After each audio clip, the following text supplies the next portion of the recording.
Well, hello and welcome to another episode of Around the World in 80 Stays. My guest today is Dayanara Sanchez. As always, I'm going to let her introduce herself and where she studied. Hi, my name is Dayanara Sanchez. I'm currently a junior, and I studied abroad last year in Paris, and I did an internship in Dublin.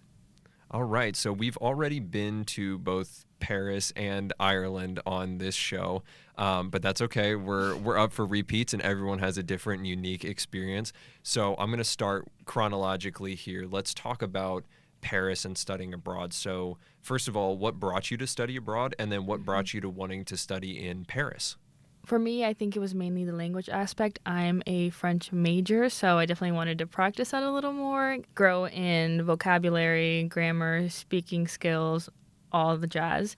And for me, it's like Paris was the obvious choice because there's different programs in like Lyon or Po, I believe, and I'm drawn to like the bigger cities. You got to be in the center of the action, right? Exactly. Like I want something to do every single day. Like all the museums, events, everything. So I knew I wasn't going to be bored in Paris. And then I went a few years ago and I like fell in love with the city. And I only went for like a week. So I was like, I need more time. 5 months of this? Yes. And you were ready to go on a whole semester. You didn't have any reservations of like, oh no, what if I'm gone for this, or maybe I should just do a summer. Like you had that one time and you said, I'm ready. Let's go live there. Exactly. Like, I don't know, because it was just such the obvious choice. I never thought about it for a second. So you said you're a French major, and obviously that would help in going to Paris for 5 months. But how did your other classes, like, were you at a good position where your other classes could also fit in as well, and you were able to just basically go straight on into it? Because I know sometimes people have to be selective of what programs they do or where they go just based on their classes. Were you like, was it pretty fluid for you to just say, hey, put me in Paris for 5 months? They were like, deal, and then off from there? Basically, like, it turned out perfectly, really, because I'm a double major. So I'm international relations and French. And I truly didn't pay much attention to how classes would transfer when I was going through the application process because they weren't super detailed about that. But I remember just sending in a list to my study abroad advisor, Anna. I don't know if she's your advisor, but I have Emily, but I know Anna. Anna. Yeah. And she was like, actually, all these work for like either a gen ed, or then I contacted my major advisors and they were like, these work. And so every single class that I took counted for credit. It wasn't a problem versus other people in the program were like, all the classes I'm taking right now are electives. I'm not getting a single credit towards my major or minor. And so I was put in a really good position, thankfully. And it turned out pretty well. I mean, my first year, I knew I wanted to go abroad. So I guess I was a little selective with that. I tried not to take gen eds like they tell you to your first year, just because I wanted to keep my options open for when I did go abroad.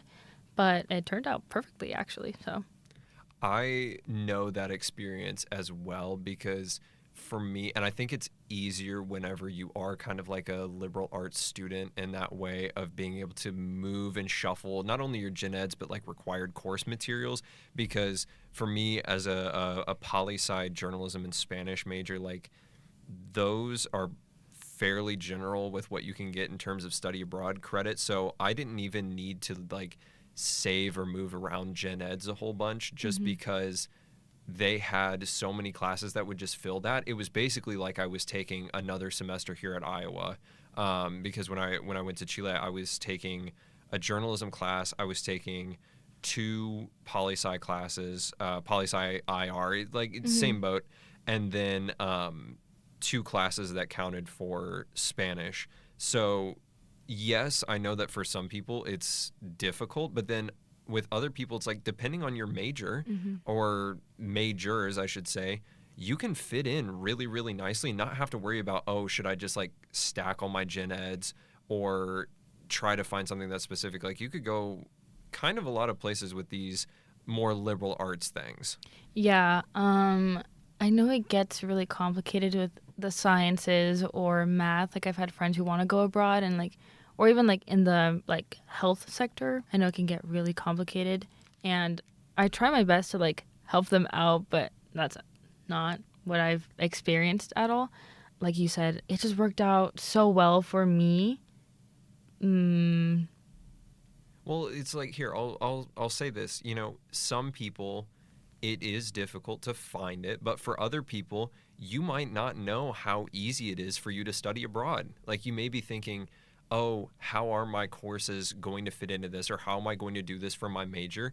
And all you have to do is just ask and just see, you know, talk with your advisors, talk with these people, and you may find that it's a lot easier with your course load, or there are things that cover certain classes or aspect of your major that you never even thought possible that you could do while abroad, and you don't have to worry about being constrained to specific requirements or classes here at Iowa. Like, yes, you know, you need specific classes that come from Iowa. And again, for STEM majors, for med majors, it's a little harder. Don't worry, we have episodes like talking about this. So if you're listening to this one, there are other episodes where we talk about this. This is we're going to call this episode a celebration of being a liberal arts student, if you will. But like, I think I understand what you're trying to say there. And like, you don't know how easy it is or how difficult it is until you ask, and you should just ask and figure out where it'll be, because there's always somewhere in some place that we can place you. It may not be for a semester long one, but there is a spot for you. Right. And I think what I found was you don't have to go through a program that's sponsored by the university. You can go outside of the programs that they have listed. Like, I'm actually going abroad next semester to Mexico. So, but it's a program that's not sponsored by the university at all. And I'm going to a university in Mérida, Yucatan. I don't know if you know where that is. Yes, I think so. Okay. Well, point being, like, it's not sponsored, so the process is slightly different. But going through an actual university gives you more leverage because you can take actual, like, science courses. You can take actual math courses, econ courses, like, all of the sorts. Because I'm an econ minor, so taking classes there at the university is easier to transfer those credits here. So that's also an option if you want to go abroad. You can go through a program that's not sponsored and go to an actual university rather than like a CIEE program or an IES program that's just at their center. Yeah, and we have an episode talking about doing a direct exchange, because there are ways that you can just do direct exchange. You don't even have to find a program. There's a process for being like, hey, I want to go here, let's make this happen, and then we make that happen. But you went through a third-party program, right, to go to Paris, correct? Yes. Which one was it? CIEE. You went through CIEE. Okay. So my first question with that then is, were you in a host family or were you in a residency for your time in Paris? Residency. You were in a residency. Okay. That's curious to me. Did they give you an option for a host family, because you're a French major? You said, I want to go to Paris. I'm going to live in it. Mm-hmm. But you stayed in a residency. Mm-hmm. So was it offered? Did you want to stay in a host family? How did that go down? It was offered. There was like multiple options being offered. There was like a host family, a shared apartment where you would split a room with another person, and then another option where you could get your own room in a shared apartment. And I chose the shared room in the shared apartment only because, yes, I wanted to go for like language purposes, but being with a host family is a really daunting task. I was really scared. I heard horror stories, like absolute horror stories of host families, people having to move out, like them being rude, not like fulfilling the duties that they had to fulfill, like cooking or smoking, and not being courteous of like the exchange student space. I was like, no, I can't do that. Or it was just like maybe that mental block, maybe I was depriving myself of an opportunity, but I was too scared to do that. So I chose an apartment, and that way I could meet new people, build those relationships a little better, and I wasn't going to be restricted by any rules that a host family could have put on me, you know? That's interesting, your worries or your preoccupations about being in a host family, because that is something that I have not heard, at least on this podcast, heard before of people doing, because I stayed in a host family, and yes, the elephant in the room is like, yeah, it's a daunting task. Like, you're having to live with people who don't speak your own language. You're trying to operate in your second language. You're in another person's home. You know, how are you going to get this done? I personally think that the benefits outweigh a lot of the anxieties that you have, but it is kind of ignorant to deny that there are some times when you do have to move host families, or things don't work. Like when I was in Spain, I was living in a host family. My host family was great. We've talked about it before on this show. I feel like I'm mentioning them like every episode, but that's the impact that they can have. See, Dayanara? No, but a couple people in the program had to move host families, or they were not satisfied with that. And I think those are founded. Like, I may be blinded by the fact that I had such a positive and amazing experience, but a lot of like the negative stuff comes after, of like people chose to do a host family, and then they, like, as they're in the process of it or they're coming out of it, they're like, no, this was not good. The fact that you kind of said no at the beginning for reasons other than just like anxiety ones is very interesting to me. Yeah, I was like, because I'd spoken to people who did host families, and like, for example, some had really great experiences like you, and others had placements whose like families were very restrictive. You can't go out past certain hours. Make sure to do this, do that. Or they had kids who they just didn't have the best relationships with. Like, well, I guess it depends on the person if you like kids or not. But regardless, I just didn't want to have to deal with that. And I, again, just really wanted to build these relationships, because you're going to a new place where, like, completely new environment. You don't know anyone. So I knew I was going to have to really rely on them. So an apartment was just the obvious choice for me, despite the benefits of a host family. So then how was the roommate game, and like, did you get to build those relationships too? Because I also did when I went to Chile. I decided, you know what, I kind of didn't want those restrictions like you were thinking about. Even though in hindsight I probably should have had a host family, but I did have two roommates. One is from Western Nebraska, who actually, funny thing about him, he back to back to study abroad. So he spent the fall semester in Chile, and then he spent the spring semester in Costa Rica, both through USAC. The guy he roomed with in Costa Rica was also an Iowa student. Oh, which is cool. super fun.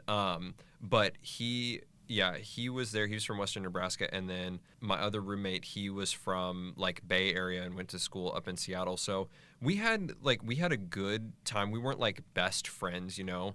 I think we went in our own different ways, but we lived together pretty fine, and we could mostly speak Spanish okay, but I definitely did a lot of the heavy lifting when it came to the talking. Like, if maintenance guy was coming around, guess who got to talk to him? So well, first of all, how good is your French? Like, either before then or after then, did you have to do a lot of the language heavy lifting, or were your roommates helping pick you up? It was really a collaborative effort, 1000%, except one of my roommates, she went in knowing not a lick of French. The other three, like including me, had been studying French for a few years, so we'd help each other out. Even if like it wasn't perfect, but we could understand and we could try to communicate with people as best as possible. But we had like an amazing relationship. It was 4 of us in this apartment.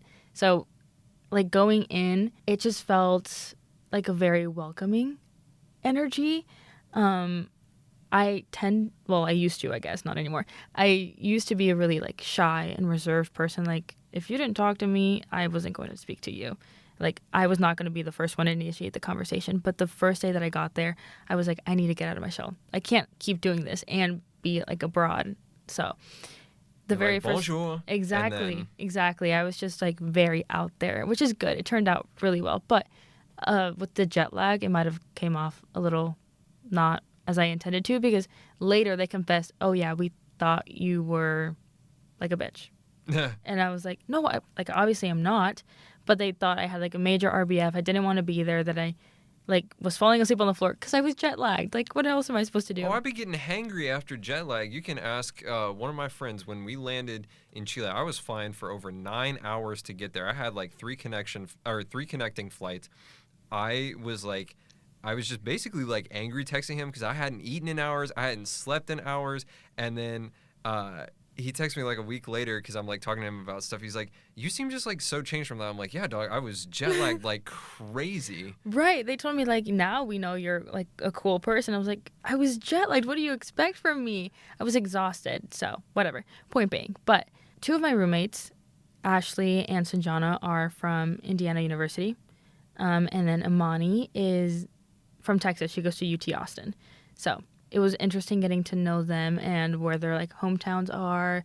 a lot of their friends came and I got to meet them, which is also really cool.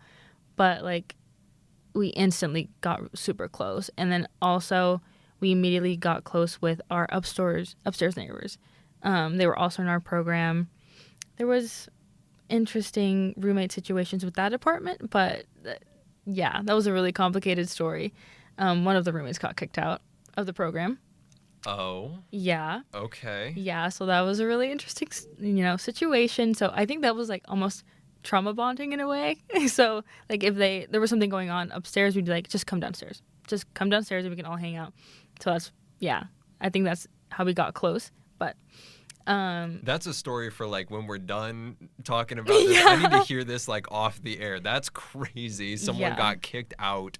Yeah, so don't get kicked out of your program. Just don't do anything stupid. Yeah. Yeah, he wasn't thinking things through. But like I got so lucky, unbelievably lucky with my roommates. Like they're obviously people who have awful situations with the roommates, like our upstairs neighbors. But I got super lucky and like we talk super frequently, like maybe not every day, but like at least 3 or 4 times a week. So Are you planning or has any crossover episodes happened yet? Because we're a big fan of crossover episodes here. I mean, it was going to for Halloween, but sadly just it couldn't be fulfilled. There were complications and things had to be canceled. But we also got super close with 2 friends from CU Boulder, and so they were gonna go to UT, and we were gonna visit Amani, and then someone else. I have no idea where he goes to school. It's somewhere in Massachusetts, but I don't know what school. Yeah, but Boston or non-Boston school? non-Boston. It's a smaller college. Amherst, Lowell. It might be Amherst. UMass Amherst? It might be. I have no idea, actually. I'm so sorry.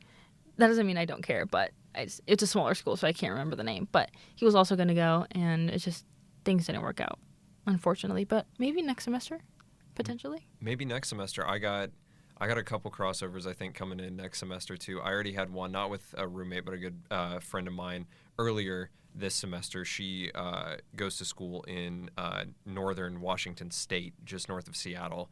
And she came to visit me here in Iowa because she was like, I want to know what Iowa's like. And I was like, corn. Literally, they're like, we want to go to Iowa. I'm like, there's nothing to do. I'm so sorry, but like, there's nowhere for me to take you.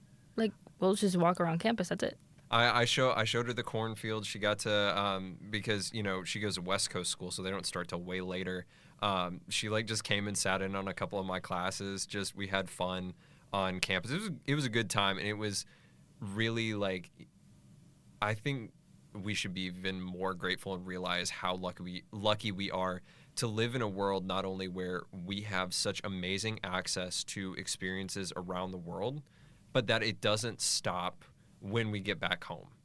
That's very true. We can get the magic back. We can see these people again, not just like texting and doing stuff, but it's totally easily within our power to be able to say, hey, your people didn't come during Halloween, obviously, but it's like, let's meet during Halloween in this place and just have fun. And I'm really grateful that we live in a time like that. And I feel like I should be more thankful for that because, like, yeah, this one portion of my life was so amazing getting to meet and hang out with these people all the time and having them be my life. But it doesn't mean that the book ends there. Like, we're still writing chapters as we keep going and as like our relationships build from, like, the study abroad was just the start.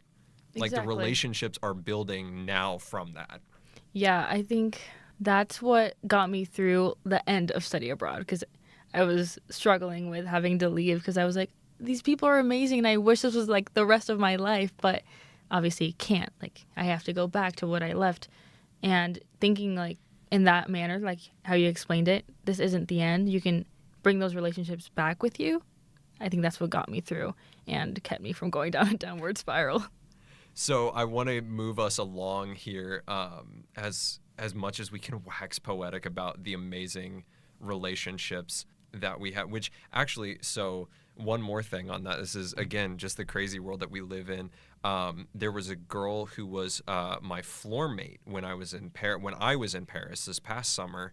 And she, I can't remember where she was from. She goes to school in South Carolina. Like, she goes to school in South Carolina. But I'm at this conference in New York, and there was a girl there who goes to UNC Chapel Hill. She was like a part of like one of my like group cohorts for it. And so, we're exchanging LinkedIn's and Instagram and stuff as a part of it. And I see her thing. I'm like, how do you know who this person, like, how do you know who this person is? How do you know my floor mate? And she's like, honestly, I'm not even sure. I'm sure we met like at somewhere doing something, but I'm just like, that's so funny that you can run into those things now. And you just like, these people, and these people are out there now that like this person that I had never met before at this conference in New York from a state I don't live in, I'd never been to. She knows someone who I lived next to for 6 weeks. And That's it's just crazy. like These such a small connections, world. Yeah. Such a fun thing. Anyway, though, keeping us moving. So I want to talk about how, first of all, like your French evolved through your classes and your experience and being in Paris, but then also just like being in Paris, because last week we record our episode last week was we were in Paris, but it was it was a specific program. It was a short time. I had to record a shorter episode, unfortunately, so I didn't really get to like talk and share about the great Parisian experiences. But you also had a longer time, kind of like a bigger sample size there. So talk to us about life in Paris. There's nothing that I could compare it to. It's like I love the lifestyle. It is so calm, so beyond calm. Lunch breaks are like 2 to 3 hours. Tell them. Yeah, exactly. We need to implement that here because 30-minute lunch breaks are not enough. You can barely eat in 30 minutes. And it's like so community-based too.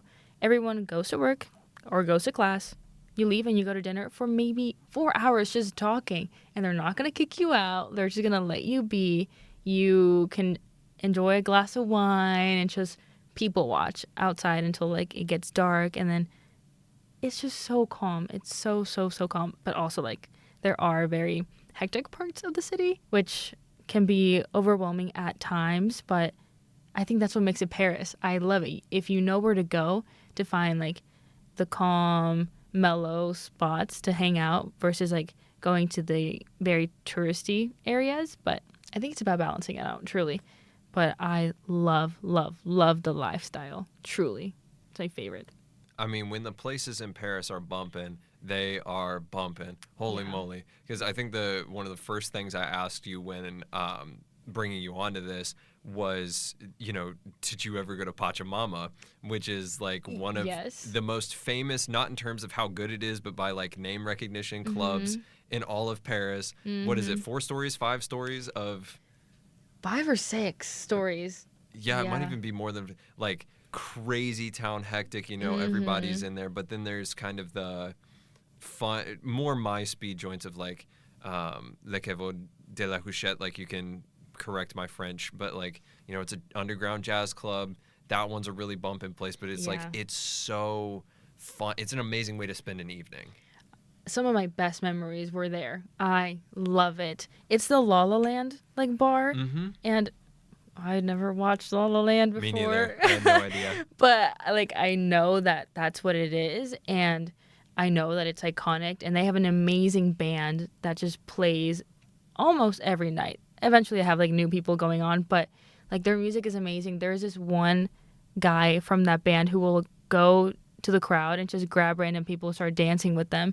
And so he danced with me once, and it was like the best time I've ever had because it was so freeing, so freeing. And whenever we'd go, it was never a miss. So I highly recommend going to this bar. Although, be careful, because if you go in the summer, it gets hot. There is a lot of human beings down there, and you're in a dungeon. It is hot down there. But no, I showed you this, like, the first time that we talked. Like, I still have the card from this place in my wallet. That's how iconic and amazing this place is, and it's really good. How much I love it, because you're right.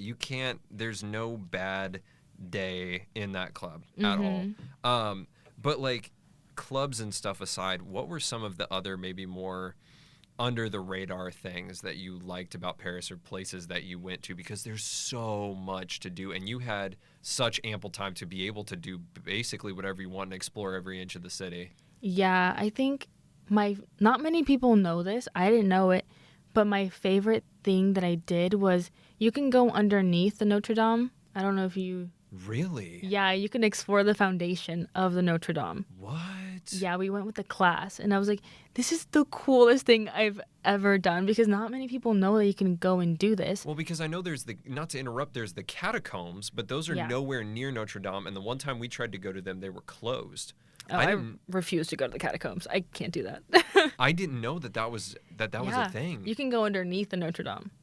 And it's so, so cool. And, like, our professor was explaining just the history of it, or, like, why this is, or why that's there. You know, I don't remember the exact details, but it was a cool experience. That's amazing. Did you find another thing that I liked was, I don't know how big into like art or art museums you're into. I really like art. I really like art museums. Some of like the littler art museums, I really liked seeing those. And then of course, you get the Louvre and the Musée d'Orsay and the L'Orangerie and like all of those. But that was one of my favorite pastimes, was like finding the small ones. Mm-hmm. I mean, I loved the major ones. Like, personally, d'Orsay was my favorite. I just go literally whenever and just sat there. I would take some pictures of the art. I'd draw. I'd read. I loved going to the big ones for that, because like I've already seen everything that's there, unless they had a new like expo. But I liked. Oh, I forgot. I think it was Guimet. Did you go to Guimet? That doesn't ring a bell to me. No. Okay. Well, it's pretty close to like Trocadero. Like, okay. Yeah. It's like right there. And it's not super well known like the Louvre or d'Orsay, but it has really good pieces. We went for a class. I forgot exactly what the assignment was in particular, but it had really, really interesting stuff. And I believe it was like maybe 5 floors of just native and indigenous artifacts, and also from like Southeast Asia. It was really, really cool. And so getting to explore that, I think, was beneficial, because you're not getting the same experience that a typical tourist is going to get from going to these major like museums, you know? Yeah, I think that's a part of the charm of Paris, in that you go, you see the touristy stuff, because you'd said you'd been there for a week before, and I'm assuming you hit all of the touristy stuff and then just kind of left. But then you really get to experience and understand Paris when you have an opportunity to stay there long term, and really find some of that like magic and beauty within that. Because I had never, before I went on my program, I had never been to Paris before. I knew people who had been for vacation, and for short stints, and they just said, touristy stuff, didn't do that. And I had no idea what to expect, other than people being like, oh, I didn't like Paris because I just like ran through it all, or like, I loved Paris because it was like the week. But actually finding like the Parisian Paris in contrast to the tourist Paris was something that I really loved, and was thankful to have had the opportunity to be able to do, because it's really hard. Like, there's so many touristy stuff, and like you have to go see it. But once you like break through that like touristy level, it gets so much better. 1,000%. Like, I would never say no going to like the Arc de Triomphe or the Eiffel Tower or like these touristy spots, but just getting local recommendations was my favorite. Just starting these conversations and really getting to know, what are your favorite lunch spots? Where do you like doing your groceries? Like, what farmers markets do you prefer going to? What's your favorite arrondissement to go do some shopping at, like local boutiques? Stuff like that is what I absolutely loved. And that's how I found some of like the best recommendations I've ever gotten, just talking to people. There was this one guy that we just happened to stumble upon his restaurant, and we started talking to him because we were the only people in this restaurant. But he was the sweetest person. He gave us like a list of like maybe 20 different restaurants to go try around the city. And I was like, you are a godsend. He was like, I love every single one, tried and true. And if they ask, here's my number. What? Yeah. So I just highly recommend talking to people, even if you don't really know the language, but try your best. Talk to people, get some recs. Yeah, that's the best way to explore the city. That's awesome to be able to have. I wish me and my gang would have had that too, because it was a lot of the times like we would come back from classes later, and our arrondissement was definitely like a more residential one. So we had already eaten through most of like the better establishments there. And we were like, do we want to go back out to try and find places, but we don't really know where to look. So that would have been so helpful to have. And again, you're getting that Parisian Paris, not touristy Paris experience, and really getting in on like the good stuff. Yeah, I was never one to do heavy research on what I want to go do, places I want to go see. My roommate Sanjana, though, she knew how to find the good spots, and she would compile like lists of recommendations or things she'd see online.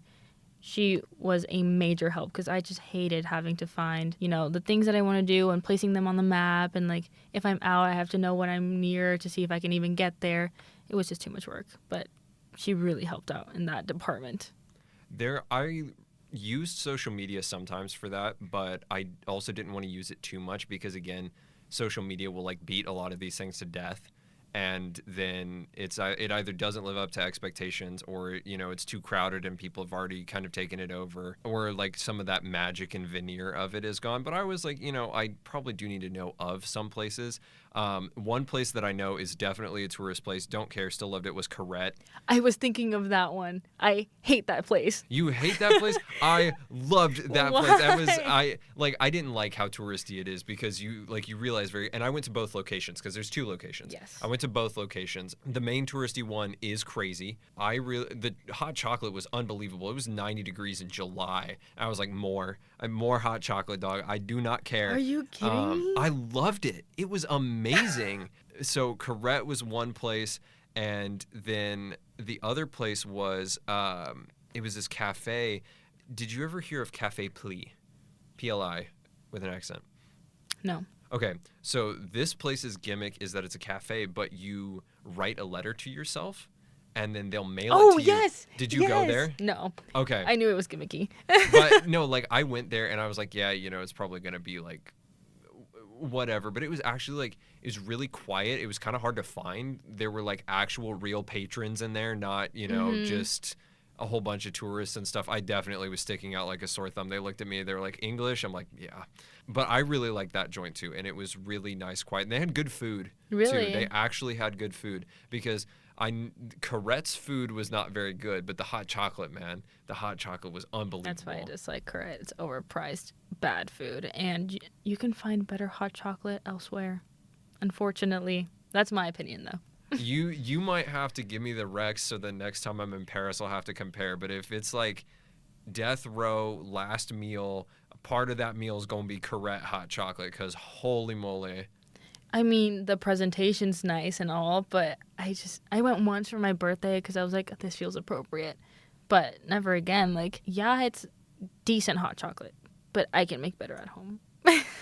That is a crazy statement because I don't really like hot chocolate, mostly because I don't like how like fake and or too sugary a lot of like the at-home stuff tastes like. And I'm not going to sit there and just melt my own hot chocolate and or melt my own chocolate and get milk and do the whole like show, the I ain't got shebang. time for that, man. It's January. I'm already moving slow as a snail as is. So I'll have to know next time I'm in Paris. That's a very curious opinion I have. I'm going to have to tell some of my friends that you didn't like the hot chocolate cuz like the food, yeah, I get it for the food. But the hot chocolate, like the hot chocolate's awesome, and the presentation makes it better. Maybe it's like a placebo effect with the presentation. I think it might be. I mean, I would go only because my friends would want to go, and it's cold out. Like, yeah, I would love a hot chocolate. That sounds amazing, but it's not my hot chocolate of choice. You know what? Agree to disagree. Like I said, It's okay. I 90 respect your degrees opinion. in the summer. I said more. I need more of that. As much as I want to keep talking about Paris, I want to keep us moving here, which is really sad because if you got a hot take about Corette, I know that you got more hot takes loaded in the bank there. We're going to have to discuss those later. Yeah. So you finished in Paris. You did your semester in Paris. I'm assuming it was great. Classes were good. You had made really, really good connections with that. But then you decided to do an internship. Correct. Talk about the internship and how you got to doing your internship, and also what were you even interning for? I was with an immigration solicitor in Dublin. So I started the process while abroad in Paris. I started the application process. So you were long gaming this. Oh yeah, 1000%. I was like, I'm not leaving. I'm not leaving this continent anytime soon. But I applied through IES Dublin internship, so a different program. But it was pretty straightforward. And then I believe in maybe April, I had a meeting with the internship coordinator, and she just kind of went through with me what I wanted. We went over my resume, and then she was like, okay, perfect. I have a few contacts, and they'll get in touch with you and do a quick interview. So then I did an interview with, his name was Bajwa. I did an interview with Bajwa, and our interview lasted 2 hours. Oh, my word. He is a talker, but, like, he is one of the, like, nicest people I met. He is so sweet. So it was 2 hours because you were comfortable enough that you had bagged this, and then you guys were just talking through it. 1000%. It was nowhere near a serious interview. It was just a conversation that lasted 2 hours, and he just went on and on and on. But, like, not in a bad way, but he is a yapper, like the definition of a yapper. And so immediately after that interview, I was like, yeah, this is going to be good. So I ended my program in Paris, and I went straight to Dublin. And that was also a challenge because for me, it wasn't the challenge of going somewhere new and having to, like, reestablish myself. It was more of the fact that I just got done with an amazing semester in Paris, and I was afraid that Dublin wasn't going to compare to that. So that was, like, a big obstacle that I had to get over. And I was, like, talking to my parents about it, and they were like, you can't compare these experiences. Like, you can't. One is 2 months, the other one was 5. One is in a place that you knew in your heart, like, you wanted to go there and you enjoyed every second of it, versus Dublin, you've never really had an interest in going to Dublin. I really chose Dublin kind of on a whim. I don't know why I chose Dublin, but I did. So, and I trusted my gut. I was like, I'll just go to Dublin and see what happens. And that's what I was scared of, not enjoying my experience because I was going to be stuck on my semester in Paris. I had that too, where, because I went to Spain first in the summer, and then it was like I had 6-ish weeks back here, and then I did my semester in Chile, and I was, like, terrified of how Chile was going to go. Not because I was afraid of going to Chile, but I don't know if this is going to be able to measure up, because I've had time, but also not really, to process how amazing this first experience was. Because it was my first time, like, being abroad for such a long amount of time. And I made such amazing friends. I learned so many things. I traveled. What an eye-opening, life-changing experience. And I was afraid of not only losing the magic that had, but simultaneously trying to impose and put that magic onto what I wanted my experience in Chile to be. And that really messed me up before going to Chile. Like, I was really worried and in this, like, really weird headspace about it. Again, not because I was nervous to go to Chile. I was like, Chile is going to be awesome. But how is the magic going to compare? How am I going to recapture that, that was my problem. I found myself comparing everything, literally everything, the people, the weather, the food, what my day-to-day looked like. And I kind of was starting to get stuck in this cycle of, oh, like, Dublin sucks. Like, it's not as good as Paris. And then I was just talking to people, because there were other people in the Dublin program that I was doing who were also abroad the previous semester. Like, one of my roommates was in Barcelona, and she was having the exact same problem. And so... Oh, I would be upset if I had to go from beautiful Barcelona to Ireland too. No offense to all my brothers in Ireland, but, like... Right. Like, but again, I think it was worse for me because I had zero interest in being in Dublin. Like, the day I got there, I was like, why did I choose Dublin? I should have done somewhere else that's warm. I was like, for the love of God, I just want sun. Like, that I was struggling so bad with that because it was summer. I wanted warmth. I wanted that summer vibe, and I was in Dublin. It's cloudy, it's rainy, it's cold. Did you not know anything about the British Isles before choosing Dublin on a whim? No, not really. That's kind of their whole thing. Yeah, I really should have done more. I have no idea what made me choose Dublin. But it took a little while for me to realize you really have to make the best of it. You're here for a reason. Am I sure of that reason? No. But I'll figure it out, and hopefully at the end I'll be like, I enjoyed my experience, and that I did. And I think it was good that you kind of gave yourself the reset too, because you are not the first person that I've spoken to about doing back-to-back study abroad. And I think those are a really good thing. You know, if you can fit those in, absolutely do that. But you need time to process. And that first one is going to anchor you so, like, I guess that's, let me rephrase, like, you are going to be anchored to that experience and compare everything to that experience because it was your first time and everything was so magical for the rest of any of your study abroad careers or internships that you do. You know, you can definitely have the new slate, but even still, you will always be anchored to it. And I had a lot of problems with that too. Like you were saying, of what am I doing here? Yeah. Why did I choose this? Why should I have just stayed back in Europe? Should I have just what did I get myself into with this? And then waking up and realize, like, yes, Spain is still an amazing part of my heart, but I need to really wake up and realize that, again, it's a new chapter and it's a new season, and that means we have so much more to explore and do. Right. You just gotta be open-minded. You have to be, or else you're not gonna grow. And I think when you get to your third one, going to Mexico, which that's amazing that you're going to be able to do that. You're going to join Coro and I in the Three Timers Club. We really need to get like jackets or something like that. Yeah. But I think when you get to your third one too, you know how to regulate yourself a lot better, and you'll be just as open to all the experiences that you're going to have, but just with less baggage because you will have emotionally processed better. But I think too, the lack of that, or like the time to do that, it forces you to grow. Exactly. I just, like you said, I hope this third time around goes a lot smoother, which I'm sure it will, because I've already had that like time to process, and it's in a different continent, so it's like completely different cultures, different languages, you know, everything's different. So hopefully it'll be better and I can really separate the two. So going back to your internship, though, like what were you doing on your day-to-day working as an immigration, or working for an immigration solicitor, I should say?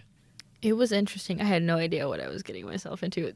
I was completely just blindsided by this entire experience, but it was really interesting. There were parts that were like a bit heavier because it's immigration and it tends to be like that, but I loved every single part of it. My boss was amazing. He was super sweet. We got to meet all of his clients in Ireland. A solicitor also doubles as like a real estate agent. So they do a lot of like housing contracts. They'll find properties. They have to do all that.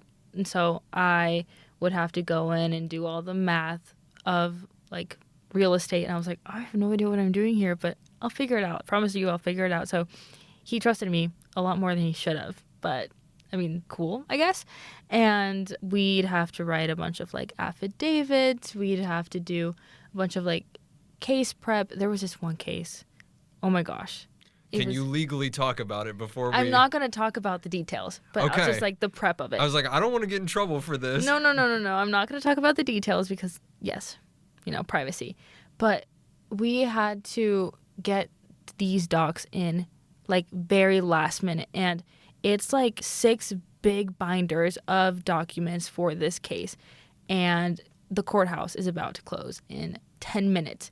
And so we run across the entire city like traffic because it's like 5. And so it's busy. One of my boss's friends picks him up from his office, drives him across the Dublin River to the other side to get to the courthouse. But because of traffic, it's backed up. It's like this long line, and his friend and my boss go, just run, get out and run. And so it's me, my boss, and then my coworker. I'm holding like 3 binders. They're bigger than me, running to this courthouse trying to get it in. The officer's not letting us in. He's like, we close in a minute. He's like, and I'm fighting him, and I go, I don't care. We're gonna get this done, because it needed to be filed that day. And that was like one of the best days I had on the job, because it was so hectic. But like, and then my boss afterwards, he was like, that's just part of the job. this is what happened, and we'll pay you back. We'll get drinks or something. I was like, perfect. Lovely. That was such like a movie-esque situation that you had there. It's like, Right. oh no, we're running out. You know what? Just run. Long shot of you just like, running straight to the courthouse. You Literally. get there. That is crazy. But those are, again, like you said, the best days. Yeah. You're learning on the job. You're running. You're doing all that. Exactly. And you just look back on them with fondness and fun and be like, Mhm. I want to do that every day. Right. You know? Like, I just look back and I giggle. I'm like, that was so fun. Like, I wish I could have seen that from like a third perspective. You know? We really should have been filming that whole thing. Yeah. This is just a question for me. So you said the immigration solicitor like does immigration stuff, but is also a real estate agent. Is it real estate in terms of like immigration real estate and like working in government housing, or is it like actual real estate Actual of like, real estate, like, yo, just, Dayanara, we're showing a house today, like? yeah, like just getting regular people, just finding them homes. Oh wow! So did Yeah. you get to go to house showings and stuff? No. He had someone else deal with that part, and so he just had to get the contracts ready, figuring out like the lot size and all the nitty gritty. So he got the boring side of being a realtor, not actually just being like, yeah, so this is Like, 2,500 yes, square yeah, feet, yeah. and it has a view of the river, Exactly, and exactly. it might have ghosts in it. We But don't it know. was interesting because in Dublin there's like a housing crisis.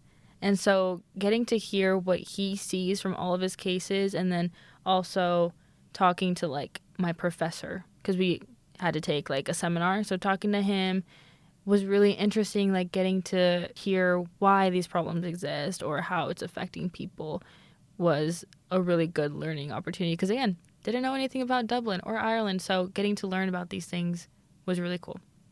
What was your favorite thing about being in Ireland, or what was some of the stuff that stood out to you about being there? The people are really, really nice, super friendly, because I don't want to talk badly about the French, but sometimes We all know.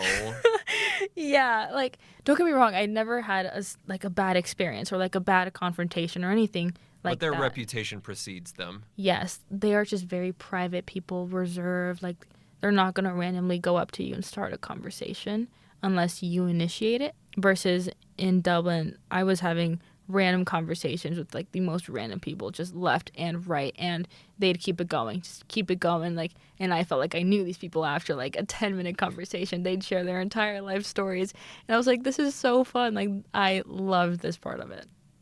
That's what I love about traveling abroad too, is just start talking with random people, because we don't have a culture of doing that here in the US. But when you just start talking, you meet so many friends that might just be friends for an hour, a day, a week, but they're so willing to help out and just show you a good time. And I really love the opportunities to be able to do that. Again, I am going to just keep us moving along here. I really would love to talk more about Ireland too, but we do have an episode about someone who was in Ireland. He did go to Dublin, so there is more about that.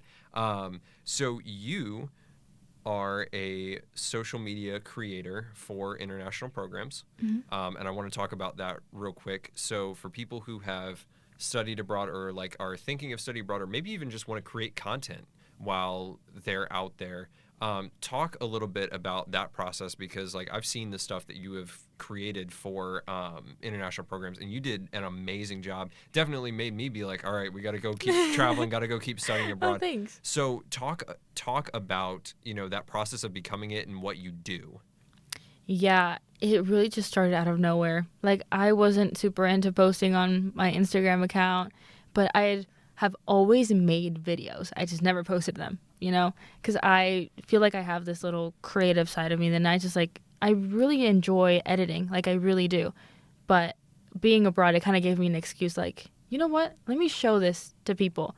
And so I created an account, and then I just started posting just little like snippets of my day, reels, pictures, reflections, just all the sorts. And it kind of grew from there. Like, it's not a super big account by any means, but it really just grew into like a digital diary of sorts. And it was just my creative outlet to show people, like, you can do this, you can do these cool things, like, this is my experience, the good and the bad. And then the social media manager for Iowa Abroad Instagram page reached out to me because I posted this video on my Instagram account like the first 2 weeks of being in Paris. And she was like, can we please post this on the Instagram? Like, it's great. Like, we'd love to share it. And I was like, yeah, 1,000%. And then I kept posting throughout the semester, and every once in a while she'd be like, can we share this video? Like, this is a really cool concept. And I'm like, go for it. And then they came out with their Hawkeye Abroad creator applications at the end of the semester. And I applied, I got it, and then I just kept doing what I was doing. And except I was going onto the Iowa page. And you weren't getting prompted from them at all. They were just being like, look, you're making amazing, just off of the whims that you had. And yeah, they were just like, we'd like a certain amount of reels. We'd like a few pictures, just some B-roll. But other than that, you do you. And so I was like, perfect, I'll do that. And I just gave them whatever I felt like creating.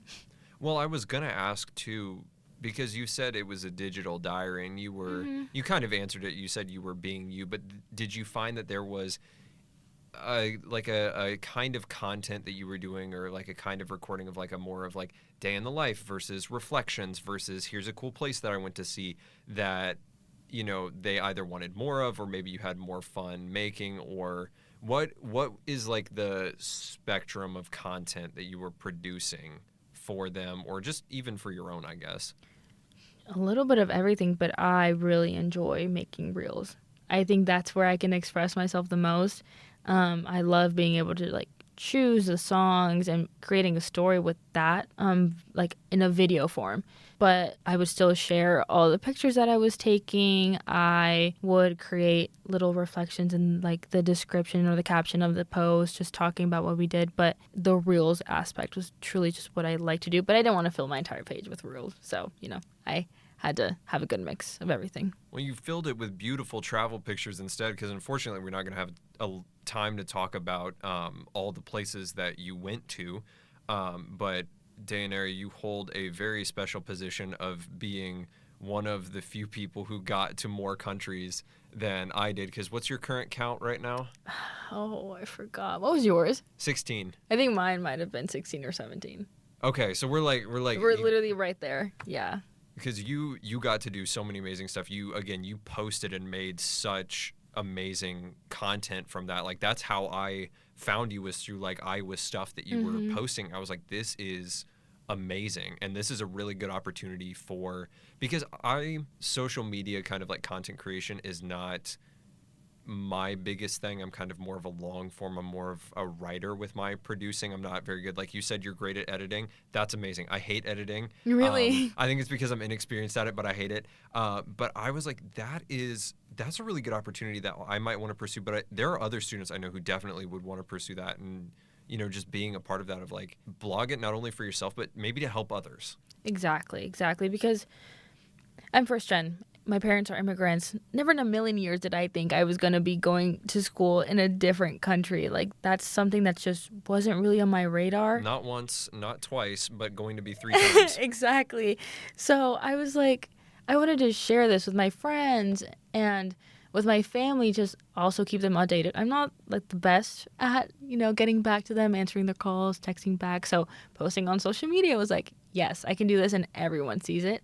But I think I kind of wanted to help others, and if they were even considering it, I could answer their questions and help any way that I could. Well, I think for that, too, that's a good kind of segue. Now, we are unfortunately at time where we got to start wrapping things up, and I'm so sad because this has been such an amazing conversation, and I know that there's so many more things that we can talk about from your experiences. We might have to get a part 2 in here, honestly. I don't know when that'll happen. We might have to get you all the way in from Mexico next semester. But you were talking about just helping people, but like making your content for you, but then just putting it out into the world as your way of connecting with people. What is, and it doesn't have to be about, you know, like connecting with people back home, but what is, from both your study abroad and then internship, like the biggest advice that you can give to people who are wanting to do one, the other, or both, and also being in Paris and Dublin? Yeah, I say you have to learn to stop being afraid. Afraid of being embarrassed, afraid of failure, afraid of making mistakes. Because when speaking in French, I'd make so many mistakes. Like, unbelievably. It was laughable. But that's where I learned the most and got to connect the most. I was afraid of what I was walking into in my internship, but it turned out great. Like, I had the best experience that I possibly could have. And stop being afraid of, like, even the silly things, like live music performers are huge abroad. And I love music, so I just want to dance whenever I hear music, but I was scared that I would be perceived in a way if I just started dancing randomly on the side of the street. And so I let go of that fear, and you know what? I'm just going to dance if I want to. I'm going to go do this if I want to. So I would say don't put restrictions on yourself. Just be open to everything.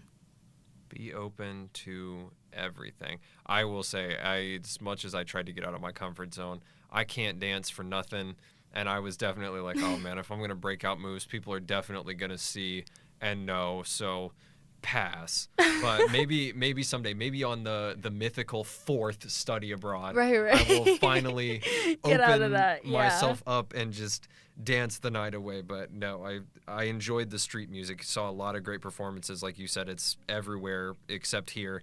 I know, we need to bring it to Iowa City. We do need to bring it to Once you Iowa. start singing again. Once I start singing again, yeah, my mythical singing career. Yeah. But yeah, that's good advice for me too. I just need to dance more. Exactly. Just dance through it. I need to go dance through all the problems. As cliche as that is, sometimes, and I've talked about this here on the show too, of like, sometimes that most cliche advice is the best advice, because everyone goes through a lot of the same problems, but we just need different ways of either dealing with it or telling people how to deal with it or how to confront it. So yeah, Right. just It's cliche for a reason. exactly. Just dance through it. Right. Well, speaking of song and dance, as we always close out on the show, I want to ask you. You said you're a big music fan, and you're putting a lot of music into reels. What is the one song, or I guess two, in your case, that defined you being in Paris, but then also in Dublin, or maybe even overall? That's such a hard question. There are so many songs. Because, like, I'll play my daily playlist, and there's a section of the songs that I was obsessed with while I was abroad. And whenever I get to that point of the playlist, I'm like, I feel nostalgic. It's a crazy feeling. And it hits only for you and nobody else. Yeah, exactly. I think one song would be Debí tirar más fotos by Bad Bunny. Of course. It came out in that time, and towards the end of our program, and so two of our friends spoke Spanish too, so we really just took the song to heart, because it talks about, like, we should have taken more photos, enjoyed the moment more before things end. So it really took us for a whirlwind, really, and it was playing nonstop in the apartment. So for sure that one. And I don't know why, but From Eden by Hozier, only because I became obsessed with that song around my birthday. And so whenever I hear it, I think of my birthday. I had the best birthday, literally, like, known to man, while I was in Paris. I just felt so beyond happy with the group of people that barely knew me. It was like, my birthday's in February, so I was like, why are you guys celebrating me? Y'all don't even know me. But, like, they put so much care and detail into everything. And my friend who was studying abroad in Singapore flew to Paris. Oh my gosh, no way. Yeah, for my birthday, because she was like, well, I know how much you love your birthday, and you're in the city that you love, and I know how much this means to you. So she was like, I'm going to make it happen. And so she came, and she met my study abroad friends. And Please don't start crying. No, I won't. But, like, it was just such a special experience. And so listening to that song just reminds me of that era. So those two songs. And the fact that she was probably down at least $1,500 to come fly and see you. Yeah, and she was jet lagged like crazy. We were going out, and she would have been, like, waking up. And I was like, this is terrible. I'm so sorry, but she really is a trooper. I love that. I think that that's amazing that you would have a friend who would do that for you, because I I have friends who there's a lot of things that we would do for each other, 100%. But I honestly think it might be easier to die for some of my friends than flying from Really? Singapore to Paris Wow. for a weekend to celebrate one of our birthdays. But again, that community and that just the joy that comes from studying abroad that can bring you to do things like that, even Right. though you're like, my birthday's in February and normally it's a depressing time of year. Exactly. I share in that. My birthday's not in February, but it's March 4th, so it might as well be in February at that point. Not used to having that happy birthday, but like you said, it's in a Exactly. place you love with people who are supporting you in just this Exactly. crazy time of your life. And so that is amazing that you have those songs to tie to it, those experiences. That's what I want people to bring out of, like, when I ask them for their songs, not only for just the whole experience, but for those specific memories like that, those things that you couldn't get anywhere else. Right. Like the song in itself has really no meaning to me specifically, but I just correlate it with those experiences. And I'm like, that's what makes it so nostalgic. Yeah. It captures you in some way like that. Well, oh my gosh, Dayanara, we're at time. I, again, think that we may need to put a part 2. This is unprecedented, but we may have to have a part 2 because I have had such an amazing time discussing with you, but I think there's so much more within our conversation that we've had today that you can bring to the table, and I want you to bring to the table, that we don't have time for. Yeah, unfortunately, but trust, No. there are many stories to be told. And we got to catch you before you go off and have your next adventure, because you're going to come back and I'm going to have to interview you fall of next year. Yeah. And we're going to have a whole different conversation. We might have to make 3 parts out of this. And you know what? So be it. It can be a trilogy, but I'm so thankful and grateful that you came on and did this and shared your unique experience with both studying and interning and your really great perspectives on a lot of this. So, Dayanara is, of course, a Hawkeye media producer for international programs. I will link to her work whenever you all see this episode. I'm sure if you have questions, contacting her directly. I don't want to be presumptuous, but I'm sure she would be more than willing Yes, of to course. talk about her experiences more, talk about her role as a creator, her journey as a creator. But yeah, this was an amazing conversation, and you know what, we're gonna see y'all wherever and whenever in the world next time, but be watching out because we might be hitting up Dayanara again. Thank y'all for listening.